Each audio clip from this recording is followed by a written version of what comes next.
ATP energizes the myosin cross-bridge, thus preparing it for another power stroke. Each power stroke pulls the actin closer and closer to the center of the sarcomere.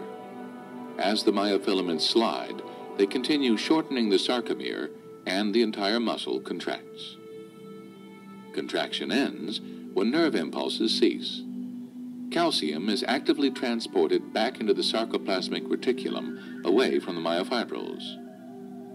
In the myofilaments, the troponin tropomyosin complexes cover the active sites. Although the myosin cross-bridges are energized, they cannot attach to actin. In the absence of calcium, the cross-bridge cycle ceases and the muscle relaxes.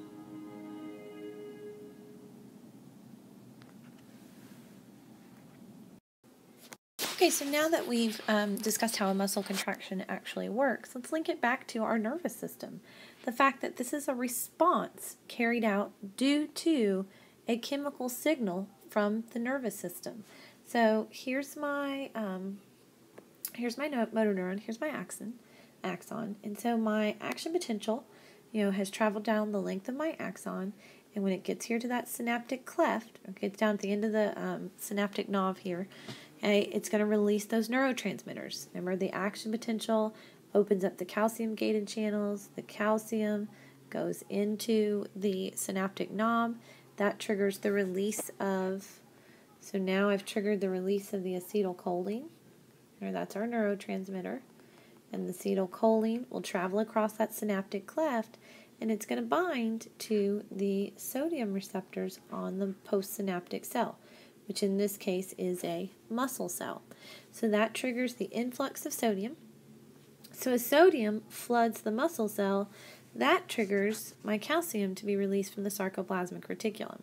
And when that calcium gets released from the sarcoplasmic reticulum, you remember that'll remove the troponin tropomyosin complex out of the way, free up the binding sites on the actin for the myosin to then contract. So the nervous system is what made this decision. It made the decision the muscle needed to be contract. It sent the message to the muscle, but the muscle, which is my effector, is what's actually going to carry out the response deemed by the nervous system. So now that we've seen how a response is elicited, let's take a look at how the information is actually processed. So the information will be processed in the central nervous system. Okay, remember, central nervous system is brain and spinal cord only.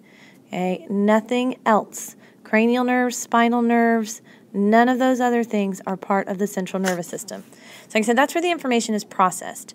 Our peripheral nervous system is going to consist of, remember, our afferent or sensory neurons that take that information from the sensory receptors to the central nervous system, and then our efferent neurons, or our motor neurons, which then take that information out to either the skeletal muscles to elicit a response like we just talked about, that muscle contraction, or to cardiac muscle, smooth muscle, glands, things that are at work as a general inside of our body. So we're going to focus on the brain here and how the brain is able to process information and specialize with that information. Okay, so just a little bit of overview on the brain. The brain consists of gray matter, which is this kind of darker tan, and gray matter is unmyelinated fibers.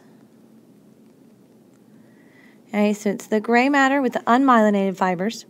White matter, which would then be myelinated fibers. Remember, the myelination is what speeds that action potential along.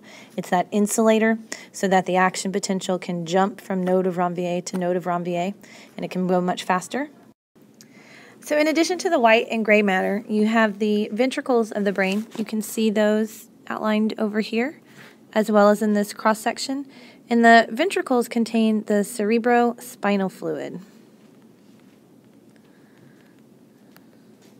And the cerebrospinal fluid is what is used to, it helps provide nutrients to the brain. It helps remove waste. It acts as a cushion for the brain so that every time you shake your head, your brain doesn't slam into your skull. Okay, so it acts as a watery cushion for the brain. And it's made by what's called the choroid plexus.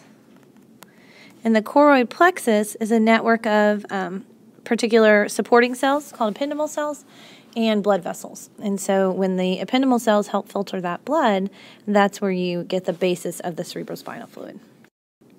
So here you can kind of trace the, the path of that cerebral spinal fluid through all the ventricles. So it will start here, essentially starts here, okay, in the choroid plexus there, okay, and it will travel out through these lateral ventricles, down through the third ventricle, the fourth ventricle, and will travel actually down into the spinal cord as well. And it has the same functions with the spinal cord as it does with the brain. Okay, it offers that cushion here between the brain and the skull, okay, and then, like I said, removes waste and helps provide nourishment to the brain. Our nervous system also has supporting cells, which are called glial cells. Okay, and so these glial cells are things like, the example over here are astrocytes, these kind of spidery-looking cells here. Okay, those astrocytes work with the neurons and they help form the blood-brain barrier. Okay, they basically make it so that everything in the bloodstream is not allowed to filter into the brain, trying to prevent toxins from getting into the brain. You've got another examples of things like microglia. Those are act as phagocytes, okay, so that they help clean up any debris, any dead tissue. Those oligodendrocytes and Schwann cells that we talked about before that provide the myelin. Okay, so glial cells in general, like I said, they're just supporting cells. They're not neurons. They will not transmit action potentials. They will not transmit messages. They help support the neurons so they can function at their optimal abilities. Okay, so the brain is obviously where most of your information processing is going to happen. And so the brain is able to specialize. It's got certain areas that perform particular things and process particular types of information. Okay, so for example, the blue here, all of this here is part of the frontal lobe. The frontal lobe is where we have most of our motor function. They're in the prefrontal, pre-central gyrus. Okay, in the very front here, we do most of our decision-making, consequences.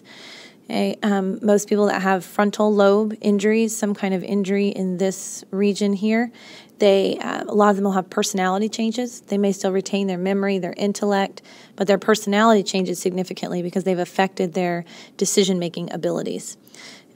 This is where we also find what's called Broca's area. Okay? Broca's area is motor for speech. Okay? It's what actually allows us to speak, to physically form the words to speak. Okay? Back here in green, we've got our temporal lobe on the side there. One of the major components of the temporal lobe is that's where we process our hearing or our auditory information. We've got Wernicke's area that kind of overlaps a number of lobes back here in the back. Okay? Wernicke's area is where we help comprehend the language. So Broca's area is where we actually are physically able to form the words.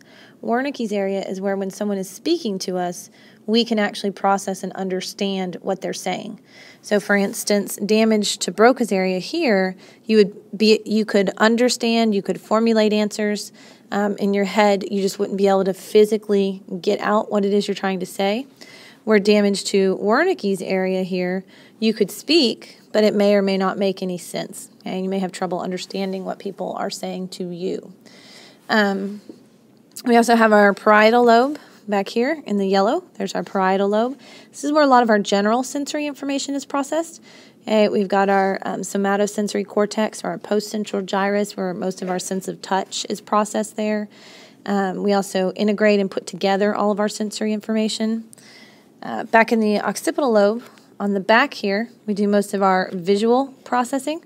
So your visual information has to come all the way from the front of your head to the back and get processed for you to be actually understand what it is that you're looking at. So it's a very, very fast processing that we will talk a little bit about how that happens with the special receptors in a few minutes. And then we also have the cerebellum down here at the bottom. Okay, cerebellum does a lot with balance and coordination, kind of smooths out our movements. Okay. So all of these different areas will arise from the embryonic brain. So as the brain develops in the embryo, it will begin to specialize and form all these different areas.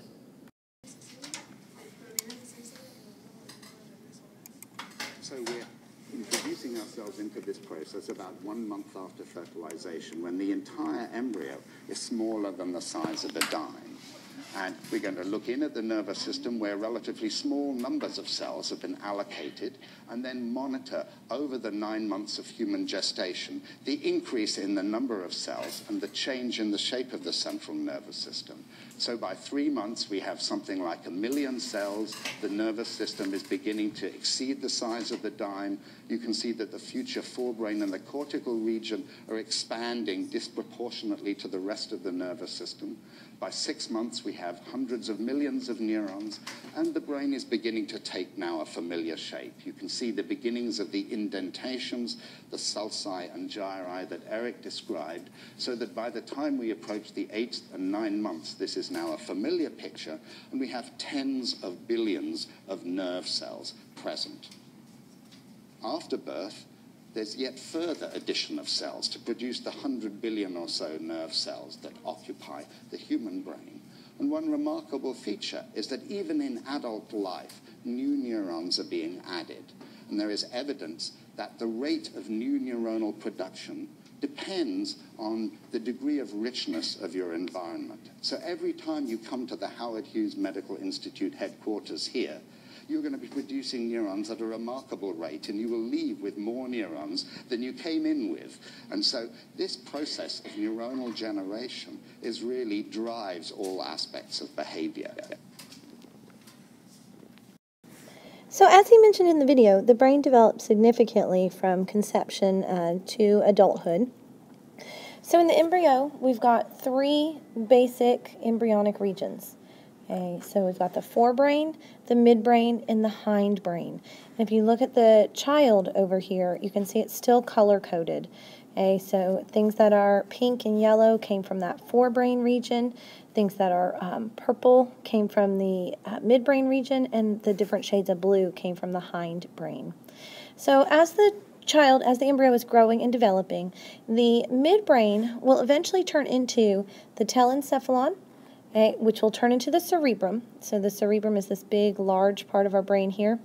And the cerebrum is including, that's what we were looking at earlier with all the different specialization areas for touch, for motor function, for thought process, hearing processing, vision processing. Okay, all of that's going to happen there in the cerebrum.